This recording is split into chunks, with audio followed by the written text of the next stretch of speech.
Peggy 16.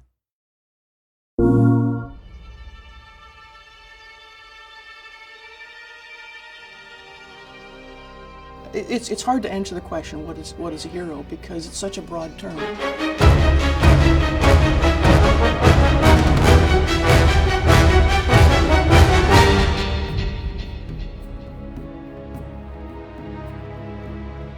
A hero is something that we all ultimately aspire to be. You know, who doesn't want to be a hero? Who doesn't want to save the day? Somebody who has the ability to transcend, things the normal person is not able to do, or a normal person would be fearful of doing. A hero is the vessel for our secret wish. Someone, I think, who is courageous in spite of their fear. He's a destroyer. The hero is a destroyer. The hero brings forth the new light. That's why, it's that old saying, we run off into the sunset after the hero, does his thing. And it's about riding on into the new journey, because you need to transcend. Somebody who beats the odds, somebody who goes above and beyond.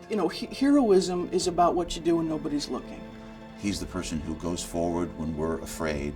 The hero has to be very dignified. The soldier who's sent into battle. Veracity, there's a truth, a very solid truth. Fighting great villains or fighting great creatures. The pilot who landed in the Hudson.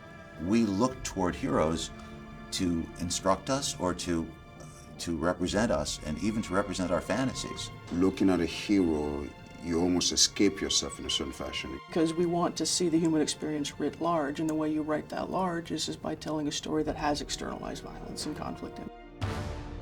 It's fun to do action. I like kicking ass and taking names, you know what I mean? I'd probably run, I have punched people. Almost broke my fingers. Definitely exhilarating to fight. I like to see the logic of the fight, so I know why he's kicking his ass. Handguns, love them. Just went to shoot some yesterday. It's cathartic, right? Fundamentally, the game is about action. In the midst of that, I'm trying to weave a story through. Can you find a story that both engages and instructs? I love making films that are physical if the character has something to defend. We want to tell stories that don't have this sort of cognitive dissonance in them, that don't make you feel like you're somehow stooping when you play a video game, that somehow that's an activity for 14-year-old boys and not for 47-year-old women. What I love in action films is if you get the sense that the character is smarter too, someone that actually thinks about why he's doing what he's doing. You're celebrating his mind, his capacity to think really, really fast, almost multitask. And I think it's our responsibility to tell stories in the midst of all that visceral fun that stay with people. We look to stories to actually do something to make sense of our experience. Because I believe that stories are the way that we learn. We have to relate to something. We have to identify with something. We have to be connected to you.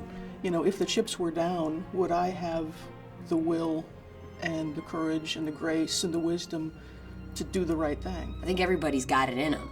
It's just whether or not you wanna, you want to exploit that aspect of yourself or not. I mean, you can be greater than yourself. You can defend a cause that is greater than yourself. All the attributes of that moment gears you to either take the leap of faith to do what is great. Would we do what he does? Would we be capable? And that's why we invest. And that's, I think, also why we're drawn increasingly to heroes who are flawed.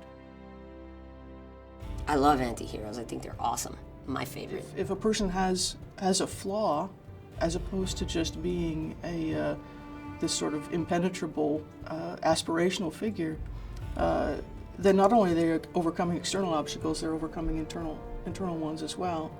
Underneath rage is vulnerability. How connected everybody is to the world. You're not gonna.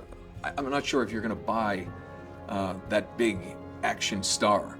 What will bring intrigue to the storytelling? What will bring intrigue to the process? Only human flaw. The anti-hero has in him something dark, and that's an acknowledgement that we all have, that in us there is something dark. You watch the imperfections of a hero and you're saying, wow, it's like me. People like to relate. We want to be good, but we want what we want. I think that makes us want to see heroes who aren't just cardboard cutouts. We want to see the pain, and we want to understand that people, have unlikable as well as likable qualities. They're often very ordinary people that are in extraordinary circumstances. True confidence comes from not caring what the outcome is. We don't get to choose how we start this life. We don't get to choose the hand we're dealt. And what makes you a hero is what you do with that.